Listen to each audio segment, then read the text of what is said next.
Welcome to the Really American Podcast with Justin Horwitz, Chip Franklin, and Kenny Hesse. Well, welcome there, friends, neighbors, countrymen. It's time for the Really American Podcast. I'm Chip Franklin, along with Kenny Hesse, and of course, Justin Horwitz, here to entertain and maybe frighten you to death, because there's so much out there right now that is freaking us all out.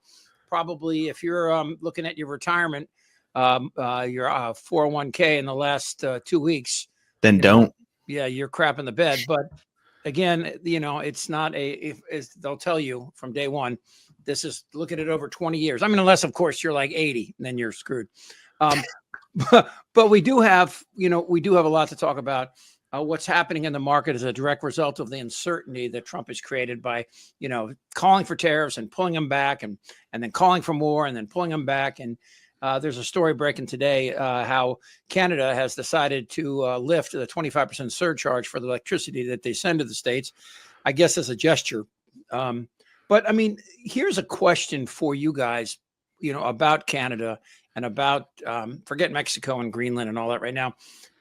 Why is this war happening with Canada? I mean, this 51st state and all this, because the fentanyl was a lie, because less than 1/10 of 1% of the fentanyl that comes to the United States comes through Canada. And most people, talking about the border situation, most people are leaving from here trying to get into Canada. So, why Canada? I mean, what, in your thought, is there anything that makes sense here?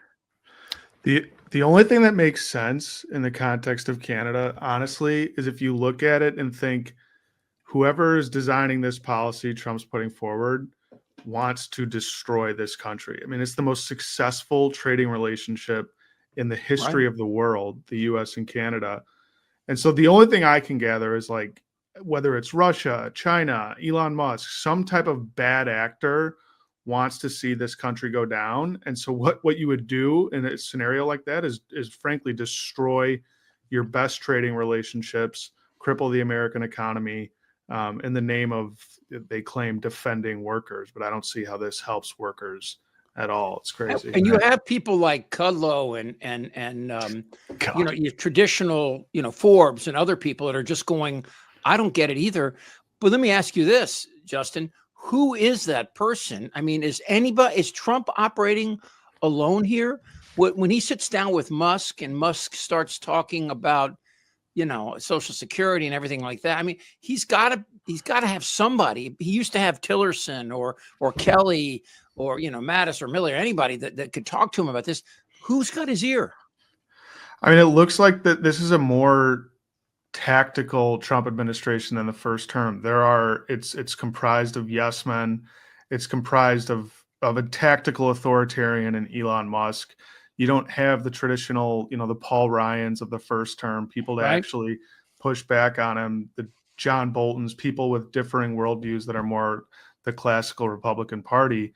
Now you have Elon Musk, who really just sees the government as an impediment to his profits. And I mean, he just wrestled a $2.5 billion contract away from Verizon to update the FAA. And it's like what you see in the early days of the Russian oligarchy, is these multi-billionaires come in and wrestle state contracts away from other companies. It's frankly insane. That's exactly what happened after the Soviet Union fell. And people position themselves like Putin and others. Putin is arguably the richest person on the planet. We have no idea how much money he has. Wow, although I'm pretty sure the NSA knows where every dime is. I mean, they can make him broke overnight. I do think there's a bit of, as much as we can logically peruse, and I think a lot of these things that we're talking about are right. I do think there is almost a 50-50 split of them logically going about this to dismantle Canada or, try and put the money in the pockets of oligarchs like Elon Musk and stuff. But I think there's almost as much a genuine dick swinging contest here of Trump coming out and saying, I said I was going to do this, I'm going to do this. And to go to some of the earlier points that we've talked about in the past of Steve Bannon just putting out the tactic of throw everything you can at the wall, no matter how ridiculous it is, because then the news media latches onto that. People talk about it. We make videos about it. It becomes headline news. And now people are talking about, why is Trump at war with Canada, rather than why did he cut USAID from around the world. And it just gets so messed up that it also, to our earlier points, adds to that level of fascist authoritarian takeover where the news becomes so muddled. And we saw this in his first presidency with the onset of this is fake news. This is fake news. He is the fake news. And he's using the fake news to propagate this kind of, what was that thing from World War II, or the veil where you drop a smoke screen in front of the ships? That's essentially what I feel like he's doing, where he can kind of go and do whatever the fuck he wants, whatever the hell he wants behind the scenes here over this veil of just pure chaos for the sake of chaos. Yeah, but what about the Johnsons, and you go right down to the Lindsey Grahams and the Rubios? Obviously, Rubio didn't sign up for what he's getting right now, but I wonder, the whole Republican Party is either looking to cash in on the grift, or they're afraid, because I mean, they're afraid of MAGA and what could happen in a primary. He just threatened somebody else in a primary. I forget. Thomas Massey. Yeah, and wow. Yeah, which is, there's more and more Republicans that are stepping up. But the question is, when things settle down, will they still be there? And they probably won't. I mean, how many times have we seen a Republican say something about Trump and then acquiesce the next second? Well, and it's now anybody who goes against Trump, they now are guaranteed. Trump has a $500 million war chest that he's going to use to primary opponents to his agenda. Musk has said he's going to pour tens of millions of dollars into anybody who goes against Trump's agenda. Yep. And now you've basically got the right-wing media ecosystem and X, like this massive information ecosystem behind this massive war chest to go after anybody who dissents to MAGA. So there is you used to have Adam Kinzinger's, Liz Cheney's, those people are all gone. Anybody who stands up to Trump is gone. The traditional Republican Party is gone. It is MAGA. It is all Trump now. And it's been that way, but it's really cemented that now, where even you get one person voting against their budget deal and they're going to put tens of millions of dollars in that district to try to destroy them. Okay, well, let's go back to, again, the tariffs, the war with Canada, and this looming recession. I mean, at some point, obviously with China, China's ready to invade Taiwan, and who would stop them right now? No one would stop them. No. Yeah. I mean, everything the U.S. is doing right now, and I don't mean to sound like a conspiracy theorist, but if you look at it through the lens as let's make China as strong as possible, we would do everything we're doing now. Destroy our relationships with our allies, destroy our relationships with Europe, put tariffs on everyone, and basically create an opening for China to replace the United States as the global hegemon and allow them to free trade with places like Europe, India, places that Trump is slapping tariffs on it. I mean, everyone talks about Russia, Russia, Russia. I think we should be talking about China. Good point. And to your point, I mean, is it possible that the other Western nations can have the kind of fall from grace that we're currently having, and then have a similar MAGA construct take over? I mean, we saw Brexit fail.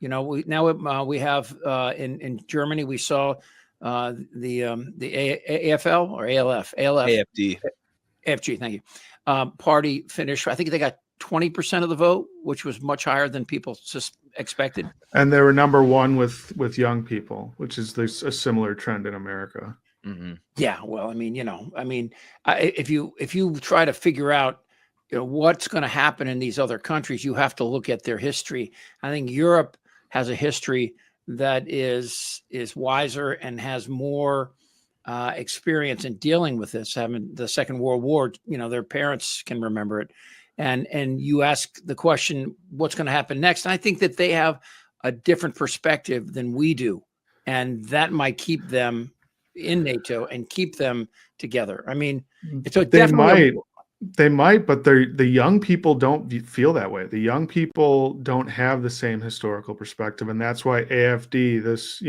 basically the neo-Nazi party in Germany, they're the number one vote getter amongst young people, because they don't view current political climates through the same historical lens. Do young people over there do. Do young people over there vote The same percentage that they do over here, which is pathetic. I don't know. I don't know. We'd have to look at, I mean, voter participation in Europe is a lot higher in general, but I think it's mirrored the US a little bit in that young people are at least voting a lot more these days. And the young people are either on the populist right or on the populist left, more so on the populist right, but you don't really have the technocratic center of the road believers anymore. It's all the raw populists who want to point the finger at something simple, the elites, you know, for screwing everybody else over. There's no nuance anymore.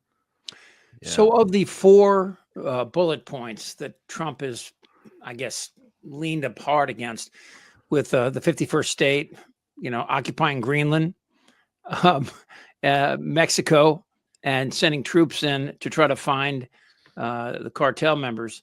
And you have to ask yourself, you know, and of course, Panama, you have to ask which one of these is most likely, or is all of this simply a ruse so he can, again, do more work to, I mean, look, Trump's in it for the money. There's no doubt here.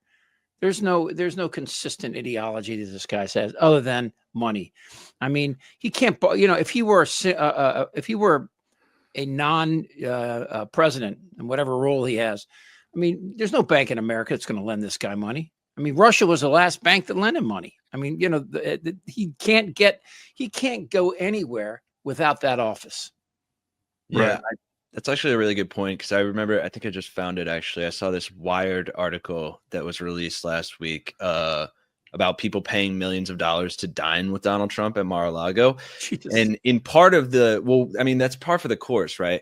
But in part of the article, they were kind of alluding to or alleging, which I tend to agree with, that, you know, potentially some of the impetus behind moves like these that seem so counterproductive, so non-America first, could be just to get wealthy oligarchs, bureaucrats, people of other nations to sit down at the dining table and pay millions of dollars to then, you know, assuage Donald Trump, soothe him, woo him, tell him his Honor Palmer looks big in his suit pants, and then, you know, get a good deal for whatever their unilateral trade partnership with that particular country is. So essentially the buck stops with him. God, sorry for that absolute parody, but it, you know, they pay him to get a better deal down the line. Now, will that work with Canada? Will it work with Mexico? Probably not.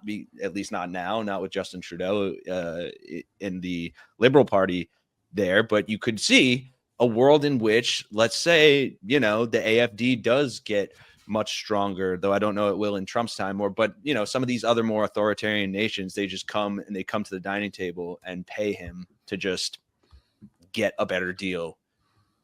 Whatever. Or pay him to destabilize the country, right? You could have, I mean, Russia and Chinese oligarchs who could, you know, use their nation's wealth to try and just weaken the United States. And that, I mean, how much is that worth to these countries? It's invaluable.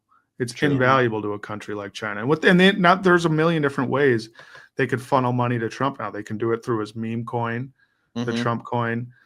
They just did away with anti-money laundering rules in America, so you can't even see the beneficial owners of companies anymore. I mean, there's a million different ways they can get money to Trump now if they're trying to affect U.S. policy for whatever purposes, to trade deal carve-outs or just move the U.S. towards a general, more destabilized force on the global stage. Okay, so let me ask you this, guys. There's 4 names that come to play. Well, three really.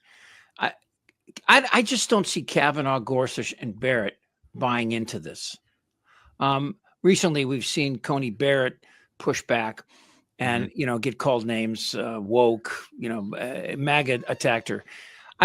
I gotta think that they're looking at this with a real concern, and not Alito and Thomas, but, you know, again, you only need 3 votes in there to flip this around. 2 really. And on what case? Like what cases before the Supreme Court that's going to try and stop them? Let's talk about what your Citizens United.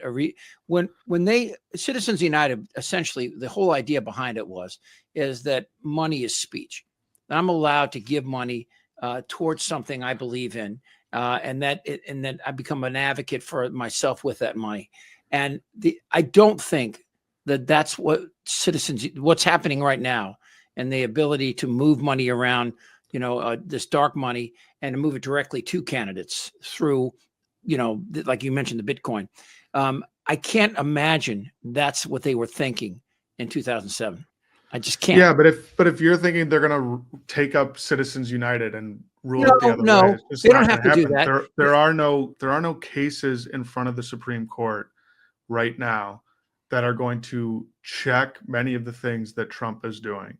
They could potentially force some of the U.S. aid contracts to be paid, but there's no landmark case in front of the Supreme Court where I think the Republicans are going to come down against Trump that's going to fundamentally change his ability to do any of the and stuff I don't he's think doing that's what right I'm. now. That's not my point. My point is that their interpretation. They don't have to reinterpret Citizens United.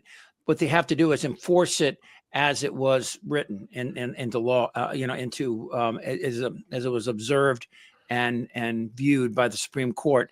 They can say that for example, Trump violated all the emoluments clauses, and there were no lawsuits because I think that everybody was just focused on getting him out. But that right there, I mean, there's no penalty in the Constitution for violating the emoluments clause, although the Congress could have used it as an impeachable offense.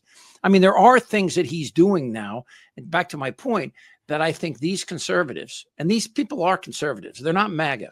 Gorsuch and Kavanaugh and Barrett are not MAGA. I mean, they're all got their own weird peccadillos, but Kavanaugh is, his parents were iconoclastic, Democrats that came out of the 60s. And that was a different period of time when Republicans and Democrats, you could see it on the Sunday morning talk shows.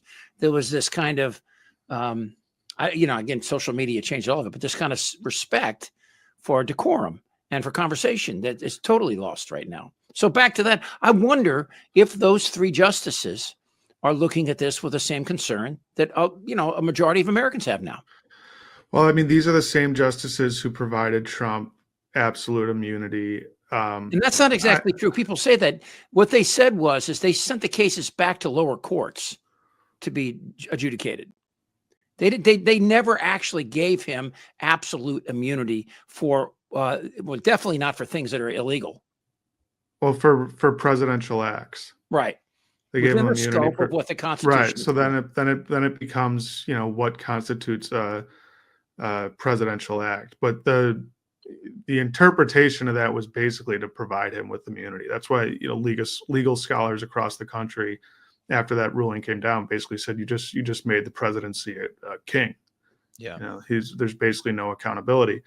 I don't think we can count on the Supreme Court to do anything to hold Trump in check. And frankly, one of the issues I'd like to talk about too, I don't know what Democrats we can count on to provide meaningful pushback to anything Trump is doing right now. You had Hakeem Jeffries last week or a few weeks ago say, well, we have no leverage. They have everything. We can't do anything. Meanwhile, Bernie Sanders is barnstorming Republican districts across the country to try and move votes.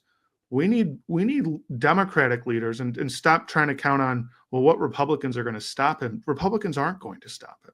And it's a fool's errand. They're not going to do anything. So what can Democrats do? What can a meaningful opposition do to potentially swing votes? And, they've got a couple vote majority in the House. The Bernie Sanders tactic of taking it directly to Republican constituents is probably the best thing we can do right now.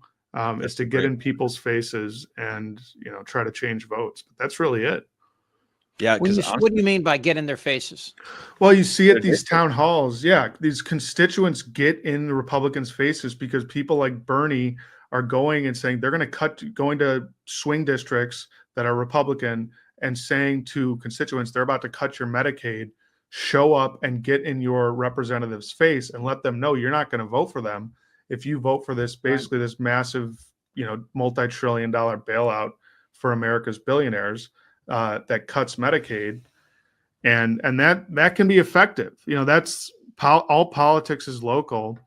Yeah, we're seeing that with Bernie in particular going into these swing districts, I'd like to see more of it, because Hakeem Jeffries and Chuck Schumer just look completely kneecapped and they're just not doing anything. People need to see that we're doing something. It's funny you said all politics is local. That quote is often attributed to Tip O'Neill, who was a Democrat House Speaker of the House from Boston, who controlled.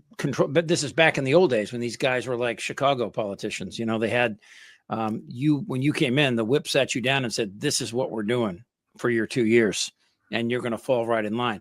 That's kind of happening in the Republican Party, but it's the money's being thrown at it, for their primary. So you want to be here more than 2 years? Listen to what we say.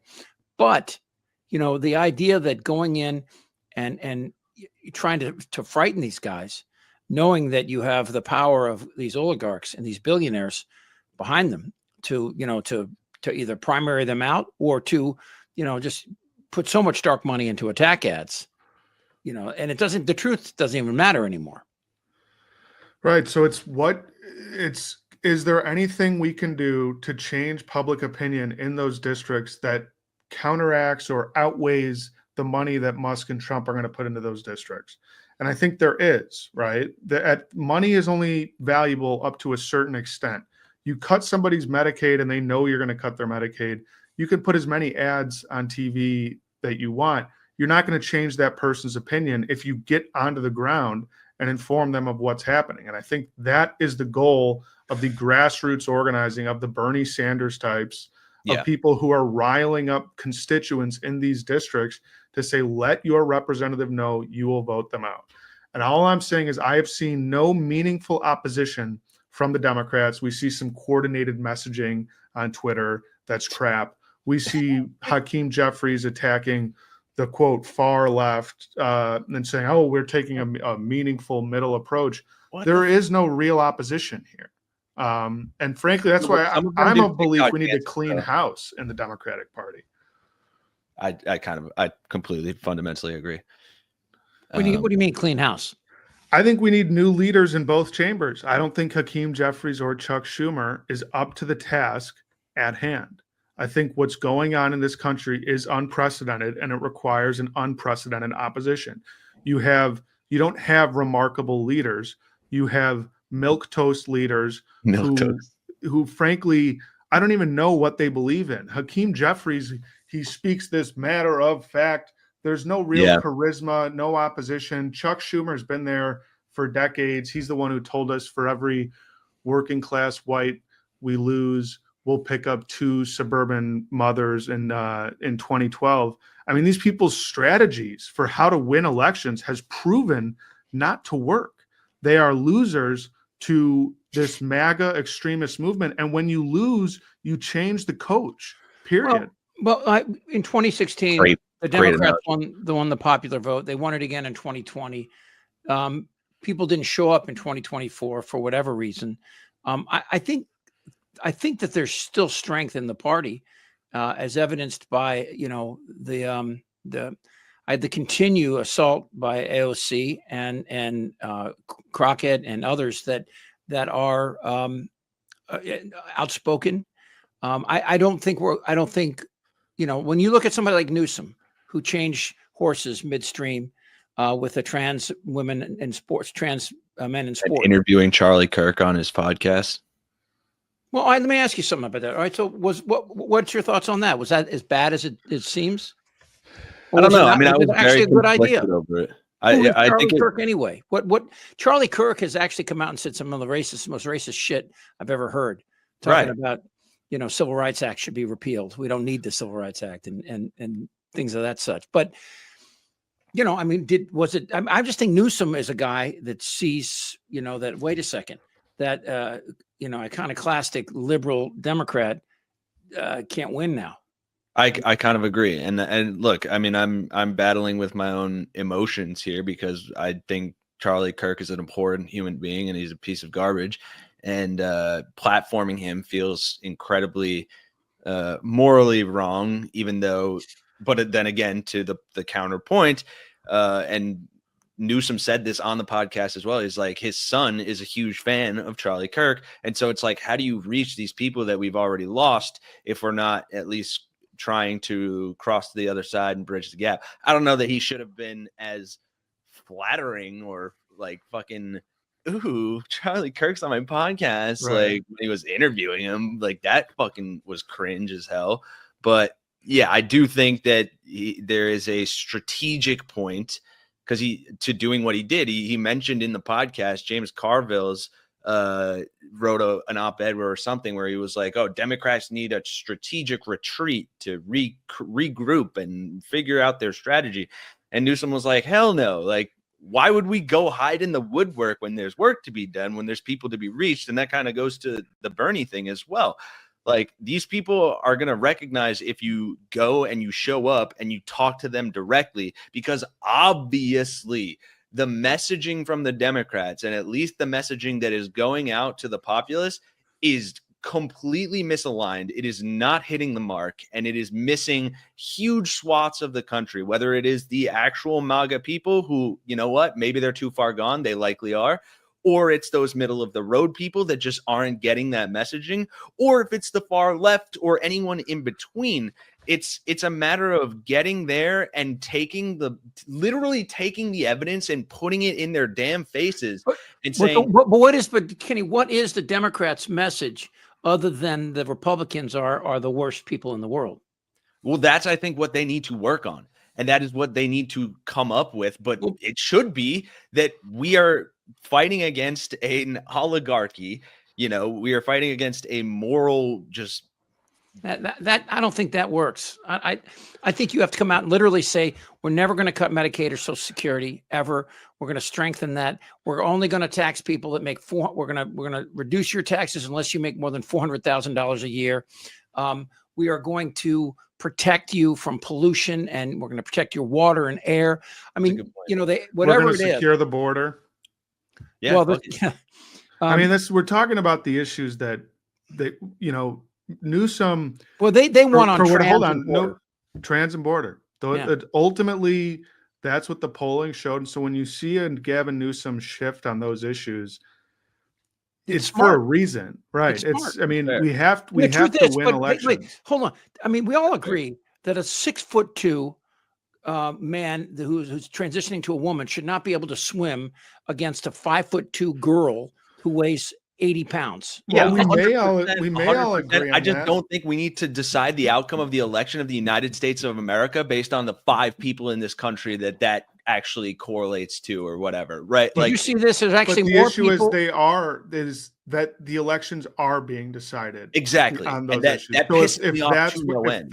if that's where they want to pick the fight, the question is, do you die on that horse? Fuck no. Or steal their thunder and say, you know what, you're right, onto the issues that matter, like Medicaid and Social Security. Yeah. Well, and let's look at the last 3 Democratic candidates. You had 2 women marginalized by we had Hillary with her husband's issues. Then you had a geriatric who had a stutter, and I agree, but it was at bad optics, bad sounds.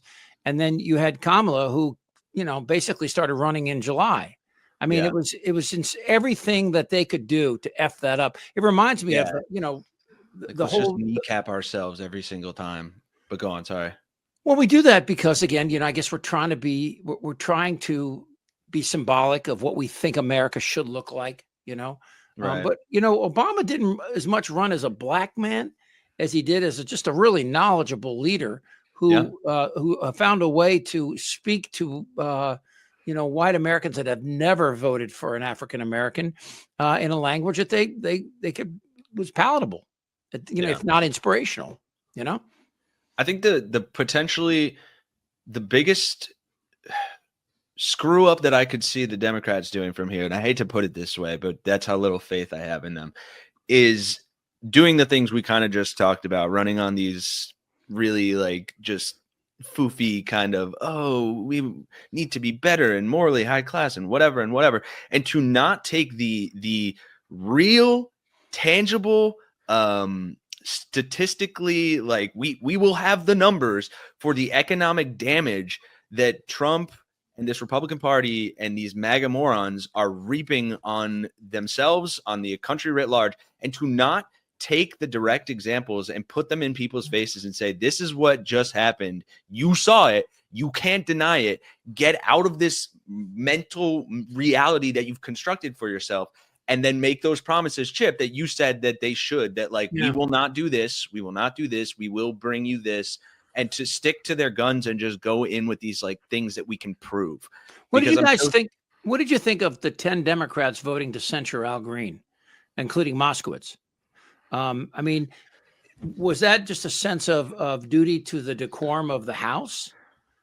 I mean, it's just, to me, it's a non-issue, right? It's like they voted to censure him. Great. They have a little bit of a different view than the rest of the House, but it's another thing that's like, it's just a non-issue. It's not, as whether or not Al Green should have been censored or not is not going to affect anything in how Democrats go forward or if they can win. I mean, who cares if Al Green was censored, you know? Yeah, it's hard to tell sometimes when events occur, how they will play out. I mean, when those guys broke into the Watergate to steal some documents, it shifted around the party for 20, 30 years. I mean, it really did. I mean, it allowed, Ford to step in and Carter to step in. But in do you think Al Green being censured is a Watergate moment? No, I do not. Right. But my point is, we need to be looking for moments like that. I mean, I look at what's the governor of Kentucky's name? Beshear? Is that his name? Andy Beshear. Listening to him, and then listening to, like, as much as I love Swalwell, I think that the congressman from the Bay Area has stopped acting like he's more like an attack dog now, as opposed to somebody that seems to have a sort of a solemn sort of approach to this and a path out. Who is actually working on this in the Democratic Party? What figure is going to lead that party? Well, it's hard to guess. You want to clean house, but obviously you got to leave some people behind. Who are those people that can lift this party back? I mean, again, remembering that we've won popular votes 2 out of the 3 presidential elections. I don't care if we've won popular. I mean, like these, it's like, oh, well, we won the popular vote. I'm just trying to make it lost the election. Well, it's like, great. Our asses kicked. Well, we are getting our asses kicked. Right now, we control nothing. We don't control the Supreme Court, the presidency, the Senate, or the House. Right. We are getting our asses kicked. So as far as I'm concerned, whoever led us into this cannot lead us out, period. I don't really care who it is. There need to be people emerge. But when you tear something down, you create a vacuum to fill it. This is what happened in 2012 when Republicans turned on Eric Cantor, flipped his seat, and then launched Donald Trump for president, right? Against this whole establishment. And how could this happen? People forget everybody was against him in the Republican Party. And he took it over and took over the country, frankly, and gave the Republicans majorities 2016 or 2012 we thought they would never have. Well, it started in 2012 flipping right. He started with Cantor on the issue of immigration. Yeah. But it was really the shift to immigration. It was, we're going to talk about immigration and the Gang of Eight comprised of Rubio and other Rubio, and it was the coalition of Republicans and Democrats who were going to create amnesty. Is you had Breitbart step in, flip Eric Cantor's seat, and then derail the Gang of Eight and say immigration is our issue. And no Republicans learned from that, with the exception of Donald Trump in the 2016 election, and he wiped the floor with everybody else. Okay, but think about this. Now, as you guys attack Democrats, what do you say to a party that has rolled over for a sociopath and 3 billionaires? They've everything that they supposedly stood for, they've thrown under the carpet or in the trash, and turned their back on the hardworking people by going again for another corporate tax rate. The one in 2018 went from 35% to 21%, costs the U.S. approximately $1.5 trillion a year in lost revenue. Maybe I don't think any of us are debating which one is the worst, right? Like, we are Democrats, and this Republican Party is one of the most dangerous organizations on the face of the earth. Mhm. But like, it's like losing in a basketball game and saying, well, our coach really sucks, and being like, how dare you say that? They had a good point guard on the other team. It's like, great. You know, it's besides the point. We keep losing, and we have the facts and everything on our side against an authoritarian movement. Yeah. We have the facts, but we lose. We are right, but we lose. What that says to me is we need new leadership, period. And it doesn't really matter who it is. There needs to be somebody new. If those people can't get the job done, great. We'll go on to the next person. But these people are elected to do a job. And when you don't get the job done, and when you don't win against an authoritarian movement, you need to try something out. If the threat MAGA poses to this country is as real as we say it is, which I believe it is, then when you lose one election to these guys, it's time to clean house. Because you can't afford to lose one election to these guys. We can't afford to keep these people in power. To then say, well, we won the popular vote and Republicans are worse, so let's just not talk about who's leading the charge. It's just a ridiculous deflection in my Okay, well, let me ask you something. You know, what you're saying is very similar to what the Republicans were saying in 2018 and coming into 2020.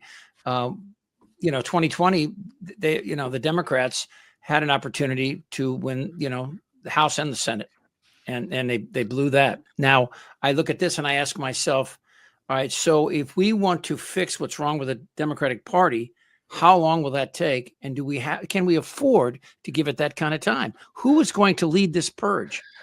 I don't know, but just from a layman's perspective, as someone who's doesn't have as deep involvement in the political sphere as you, I wonder, how do you see this happening? Like, how quickly could it happen? Does it have to be done from, like, do we have to re-elect people? Do we have to wait for the midterms for this to happen? Is this something that party leadership needs to do themselves and they need to put different people in places? And how much of it is like, no, the voters actually have to come along and learn about this stuff and do the stuff themselves? Like, how much power is where? Like, how much is with the voters? How much is with the Democratic leadership? This is intra-party that I'm talking about. I'm saying someone in the House, similar to when Tim Ryan launched his charge against Nancy Pelosi, which I like Pelosi. I think she's generally won us elections, held the House. She's done a good job. But you had Tim Ryan challenge her. It was, I think, in 2016 or 2018. And he lost, but it needs to come from within the party against leadership, for the reason being you guys are ill-equipped to lead the opposition to this party and this movement, and therefore I'm challenging you. You know, it could come from, it won't, but it could come from a Tom Suozzi type. It could come from anybody who is frankly looking to run a different brand of politics and a different brand of opposition, which I don't even know exactly what it looks like, but we just know we need something to change. Right. Is it possible that we haven't even seen the worst of this yet? In that, yeah. I mean, like, what if Trump declares, martial law before the 2026 primaries? What if he stopped the election?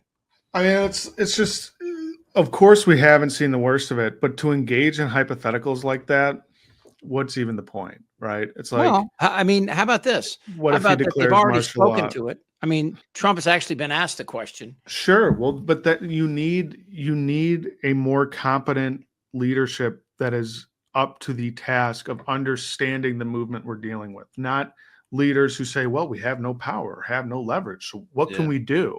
That just isn't going to cut it. It's not going to cut it for me. The House leader saying, we have no leverage, we can't do anything. Okay. But what I don't understand, and with your point is like, so does the Democratic Party have to change what it stands for? No, I think it needs to change. The leadership simply needs to change. But we are right on the issues. I think we have messaging deficits. And on some of the cultural issues, maybe we do need to shift what we stand for. I mean, that's what Gavin Newsom was doing in that podcast with Charlie Kirk. He was saying, you know what?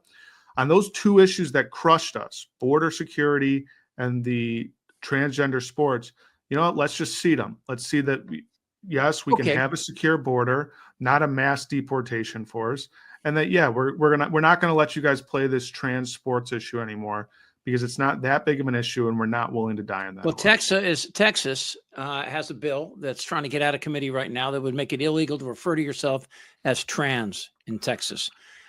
Will the Supreme Court, will federal courts allow them to violate a person's First Amendment rights in such a way? And if they do, is there any going back from that? I mean, because we've already seen it happening, you know, in with the, you know, they want to put in Texas also is going to mandate 10 commandments in every classroom. I guess I think that the point here is that to kind of answer that question is like, it almost, as much as I agree, and I do think that matters, like it won't matter if we never get the chance to course correct. If Democrats never again get to this place where they have the power to even do the right thing, right? Because at the end of the day, it's more about, unfortunately, it's more about what can you get done rather than can you get the right thing done.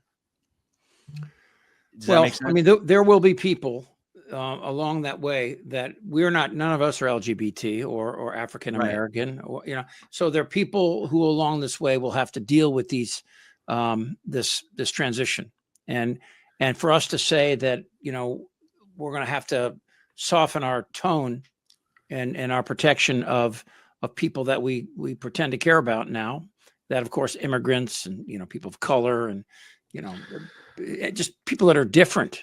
I mean, so, I mean, that transition is not going to be called for on. I mean, saying we need a strong border isn't saying we need to deport undocumented immigrants or anything like that. What does that even mean, though? What does that mean, a strong border to you? It means we vet who comes into the country. People can't just walk across the border and we don't know who's coming into the country, which is a logical position. It's a position that Democrats used to hold. They used to be the tougher on the border party, and George Bush and the cronies and billionaires who wanted cheap labor were the people who were more in favor of keeping an open border. Having a strong border just means we understand who's coming into the country and can regulate who's coming into the country. It's a perfectly reasonable position for every nation state to take, that we deserve to have a strong border and understand who is coming into the country. Well, look, it's not unreasonable. The reason why there's a problem is because we buy the drugs the cartel sells, and we consume the fentanyl that China sends over here. And we want to point the finger at China, and we want to point the finger at Mexico, but it's Americans that are shit in the bed. It's not the well, cartel. and you know, but what we can do is just it's besides the point of should we know who's coming into the country. Whether or not we buy fentanyl or people buy drugs is not really addressing the point of, do we deserve to have a border? I believe, yes, we do. I believe that Republicans and people who voted for Trump, who made up their minds on these issues, these are peripheral issues to what's really going on, which is they're looting the treasury for billionaires. So if we want to win an election again, we can get, I don't believe those two issues are throwing minorities under the bus or turning our back on most vulnerable people. They're actually relatively small shifts that say, yeah, we do deserve a secure border. And on the sports issue, you know, it's touchy and it doesn't affect that many people. So we're not gonna die on this hill. So what do we say when they ask us to explain how we protect the border? Do we hire 10,000 more border agents? Do we bring in, you know, drones? Do we work with Mexico to help them build their economy so they can provide jobs for these people so they don't have to cross the border? I don't know what the answer is, but what I'm saying is you need a policy shift and you need a messaging shift. Okay? Somebody's going to ask you. So we're not, well, but what you can't say is any attempt to secure the border is racist or bigoted. Trump and them didn't come up with a plan to secure the border anymore. Langford said, did, we're going to, and Johnson and Trump. That's fine. What I'm saying is the winning message wasn't a tactical plan. Exactly. The winning message was simply, we're going to plan. Secure the border. Yeah, it was concepts of a plan. That's exactly right. Well, and so we can't even come up with concepts of a plan of the right thing to do. And the polling is screaming in our faces that people want a secure border. They do not want the amount of people that came in under Biden to be allowed to occur, right? We should be able to understand who's coming into our country. And a lot of this was brilliant by the Republicans. They shipped immigrants to big cities. And you saw those big cities, people start to get scared Horrible. and Horrible. shift their votes. It's horrible. Well, here's a couple things. All right. First of all, this idea that we weren't doing anything is wrong. And we understand that the vast majority of people that cross the border come here to work, and they have increased our GDP. And states like California. We understand that. Well, I understand. But maybe the problem here is not our position, but it's our explanation. How do we explain to people that without immigration, our GDP will continue to descend? But nobody's saying cease immigration. No, Nobody is saying we need to stop immigration. We just want to know who's coming across the border. There's nothing unreasonable about that position. In fact, I would argue that the alternative is the unreasonable position.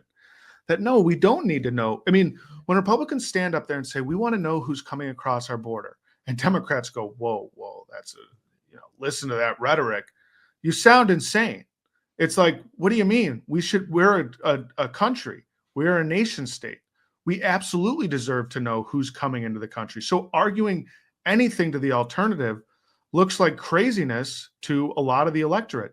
And that's why Trump won. That's why a convicted felon and authoritarian won an election that should have been a layup for us. They won on those cultural issues. And instead of shifting and saying, you're right, we are going to take a different approach in the elections and listen to people, we're saying, well, we do need immigration. Yeah, but nobody's arguing that we don't. Well, so we're making arguments that don't even directly speak to what they're speaking to. But you're, of course, assuming that Trump won because of a policy. The only policy he had was to warn Americans what would happen if Democrats were in charge. He built literally 14 miles of wall. When you go back, 14 out of a 1,500-mile border. He built 14 new. I mean, yeah, they reinforced some fences and all. But if you're going to if you're going to control 1,500 miles of border, that's not an easy. That's a multi-billion-dollar effort. But again, what I'm saying is that in an infrastructure bill, like the Build Back Better, and you get right. But how do you explain it? What do you say? But you're talking again about tactics and policy, where Trump was just, you win on rhetoric. Yeah, you win on your messaging. We are going to secure the border. To then say, well, we actually can't do that because you need 1,500 people, you've lost. When you're explaining, you are losing. And so it's like Rahm Emanuel would say, Democrats would rather be right than win. So you're saying we need to lie better? No. There needs to be better messaging. So one thing that I saw recently that, and I'm asking you what the message is. What is the message? We're gonna do just like Trump promised to do. How? Because he talks like a 5-year-old. Because 50% of Americans read at a 6th grade level. Obviously not our viewers. They are wonderful. These are smart people we're talking to. But we're talking about not smart people, okay? And Donald Trump is not a smart people, okay? And he won with not smart people. Remember when he said, I love the poorly educated? Because there are so many of those people that they do not vote on, are the Democrats going to protect my border, or are the Democrats going to let in the right people, or whatever, or these minutia of messaging that I think we get lost in when we have the facts on our side and we have the right. And I do think that it is a conundrum of like us being in the morally superior, at least according to us, and having the facts on our side, being right about things, and it gives people a sort of false sense of security and allows them to go down this messaging path of, obviously this is the right choice, obviously we don't want a fascist in charge, obviously we don't want a racist, a rapist in charge of our country. And for some people who maybe read at a 6th grade level and feel like that's a bit diminutive sorry to use a big word, but diminutive towards their personalities, then hearing things like, I'm going to make your life better by getting rid of the Mexicans and getting rid of whomever, the rapist coming from the Congo, even though I'm a rapist and I'm here in your country, that for them, unfortunately, very unfortunately, I will put that caveat in there, it speaks to their goddamn soul. And hearing that type of stuff and hearing something about like how you're going to make this country better or whatever, unfortunately, it's propaganda and it works. It works. I'm not Yeah. saying the Democrats need to lead into lying propaganda, but we got to get better at propaganda for the right side.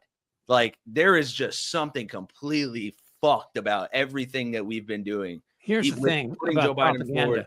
Whoever does it Yeah. the best wins. Yeah. And we're not going to be as good because we'll be stuck to the truth, and they're not. Yes. We are fighting on two completely different playing fields. We are fighting in the base reality and the MAGAverse. And unfortunately, more and more people, thanks to social media, thanks to these right-wingers getting podcasts and platforms and kind of masquerading people down the right-wing pipeline from a comedy perspective to then, you know, it's Joe Rogan, and then it's like, oh, we're putting on conspiracy theorists. It has been a just cultural shift in the zeitgeist that started with the cancel culture that was a product of the left trying to be morally superior, and then led people, especially white men, young people who felt, you know, pushed aside by society or morally looked down on. They're doing worse than their parents. They feel out of place. They feel like things have been taken away from them. And then they find these sections of the internet, these little wormholes that they can go down, and gradually, based on the propaganda that is literally it's in Project 2025. Charlie Kirk talks about it.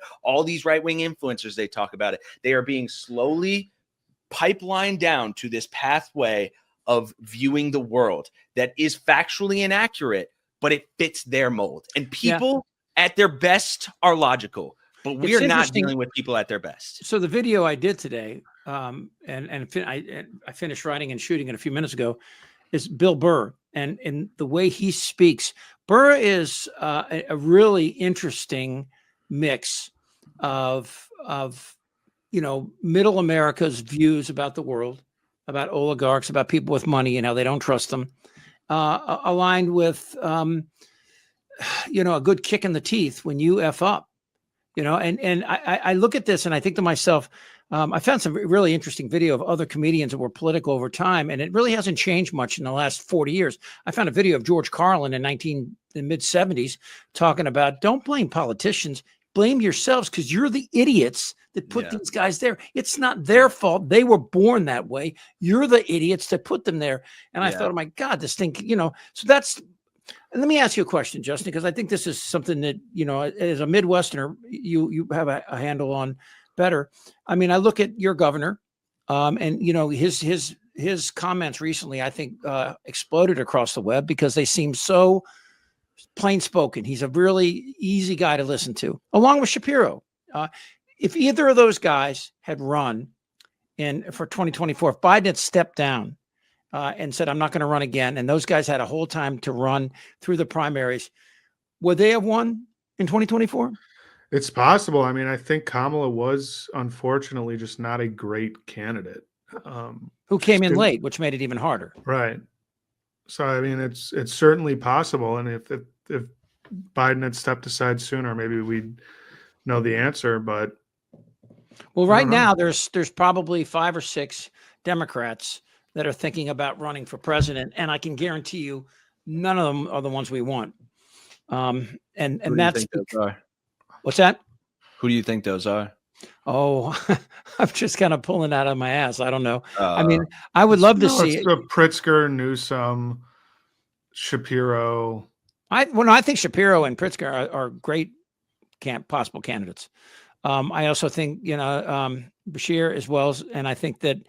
I don't want this decision made because we think it's the right decision. To your guys' point, it has to be made somebody that can actually win. Right. Because, you know, you can't do anything from the stands. You have to be on the field.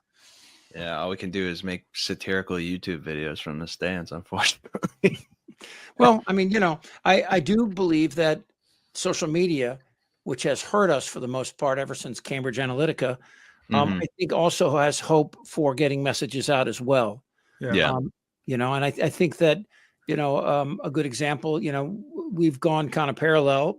We started a little later than Midas Touch and some of these others, but I think people, and you see it in the comments on our videos, that people say, thank you for saying what has to be, you know, said. And I think that, you know, we want to see those thank yous directed to people that are ready to raise their right hand and take the oath of office, whatever it is, whether it's a city councilman or the president of the United States. I've been around long enough to remember what it was like in 1980 when the young Republicans came in, these white kids with big teeth talking about we're going to, their version of Make America Great Again. And then we saw, Reagan implode through a series of scandals and just, a dementia near the end. It was really interesting to see, but people forget that George W. Bush won. There was 12 years of that we dealt with. Yeah. And it was a long time. I know it sounds insane, but the fact that we're having this conversation 10 years ago, there's no way at this point of the year that anyone could have expected what's happened. And I'm hoping that we can flip that around. But what would happen? What would happen if Trump tried to interfere with the 2026 midterms, if the numbers showed that he was going to get creamed? Would that be it? I don't know. I know it's a horrible thing to think about, and I'm sorry. Yeah, it just got lost in the back of my deepest recesses of my mind that I try to shut off. All right, so what's going to happen in the next week? Let's make a prediction before we're on here again. Will the tariffs be pulled again? Will Trump? If Wall Street keeps losing 400 or 500 points a day, he's got to do something with these tariffs. You would think so, but his comments on Bartiromo's show, where he said, there's just going to be some pain, and you can't look at the stock market, makes me think, he might be digging his feet in. I don't know. Yeah. I actually thought, what I thought he was doing with these is something he mentioned in an early interview. It might have been with Bartiromo too. Before he won the election, he said the threat of tariffs, and we've seen what the threat of tariffs can do. Mexico moved 10,000 troops to the border. Canada, as I mentioned earlier in the show, has decided to drop the 25% surcharge on sending electricity here. But I think that Trump is not someone you can really count on for consistency and for anything other than just what serves Donald Trump. I was just thinking of this the other day. Who probably is the most miserable person inside the Beltway right now? Who? JD Vance. Maybe. Dude, he's become a meme icon. Why would he not be ecstatic about that? Have you seen the pictures of his face? Rubio's a close second, but I think JD Vance signed up for something and Trump just pushed him right aside. The word was that Trump didn't want Vance, that Trump wanted not Nome, he wanted Nome or Lake, I can't recall, but it was Junior that really fought hard. I think if you Google that, you'll see Google fought hard for JD Vance early on. I'm not sure why particularly, but it's hard right now to find anybody that's high up in MAGA that hasn't at some point said horrible things about Donald Trump. And you look at these guys and now what are they thinking? I mean, where will this go? Will we get an economic tailspin that goes into a recession? Or will we get stagflation? I mean, what is Powell going to do with the Fed? I mean, they're going to have to lower interest rates if this continues, right? I mean, it could be a ploy to get interest rates lowered. Damn, I didn't even think of that, but you're right. I mean, and interest rates, most people, if you ask people what it means when the Fed lowers interest rates, don't know. And it's not brain surgery. It's just, this is the rate that banks charge other banks when they lend them money. Right. Yeah. And so if a bank has to pay a higher interest rate on the money that they're going to lend, it's less of a profit for them. And of course, if they borrow this money and then people don't lend it, then they lose money and they become more susceptible. Right. I mean, there's so much that when these man on the street things, when you ask people the things that people don't know, it's unfathomable. I mean, how many people do you know watching this right now could tell us who their 2 state senators are, or could tell us the capital of their state? Now, probably higher people watching us, not to kiss their ass, but they probably have a higher level of awareness of government and how it works. But I believe you're right, Justin, that the Democratic Party has to have a serious revaluation of the capital inside. But I'm not just sure how that first step, who takes that first step, who makes that happen? Is it somebody like Bernie that steps up and says, we got to do what we got to change all this? I mean, he's been saying it for years though. So it's like, Yeah, but I think his audience is growing with every move Trump makes. You know, Right. I think so too. It has to come from within the party. Yeah. I mean, I would love for it to be Bernie, but I just don't see, him being the guy that runs again. And so many people would have voted for him before and never got the chance to. So it would, I mean, if he were to find a successor and, kind of knight him or her in some way, then maybe, yeah. But was that AOC? No, potentially, but well, I think, yeah, I mean, we'll see, obviously, as we move forward. Any last thoughts, guys? If you haven't seen the JD Vance memes, check them out. They're hilarious. That's my thought. And of course, if you're watching this, you're probably already discovered Really American on YouTube. But you can also find us everywhere that you get your information. We bounce around. That, of course, Kenny Hesse and Justin Horwitz. I'm Chip Franklin of Really American Podcast every week. Please let us know what you think. And if there's something you would like to hear us talk about, let us know too. Okay. Until next time.